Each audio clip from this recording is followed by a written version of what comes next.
Мышыгыңыз бар болсо, анын маанайын кантип билсе болот? Жасалма акыл менен иштеген Tabli деп аталган жаңы мобилдик тиркеме мышыктардын кыймыл аракетине байкоо салып, алардын маанайын чечмелей алат.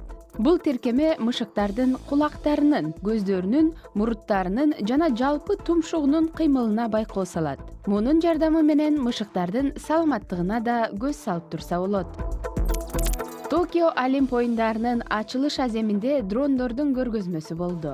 Айлана чөйрөгө алып келген түрдүү зыяндар үчүн келечекте дрондор фейерверктерди толугу менен четке жылдырышы ыктымал. Celestial Flyers деп аталган компания 300гө жакын дрондорду кооз формаларга тизип учурат. Учурда аталган компания аралыктан башкарылган пульттун үстүнөн иштеп жатат. Анын жардамы менен DJ дрондорду музыка менен бирдей ритмде учуруп турат.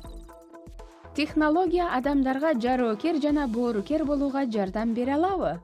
АКШнын Калифорния штатындагы Окленд полиция департаменти виртуалдык стимуляторду колдонуп, полиция офицерлерин опурталдуу жагдайларда зомбулукту азайтууга үйрөтүүдө.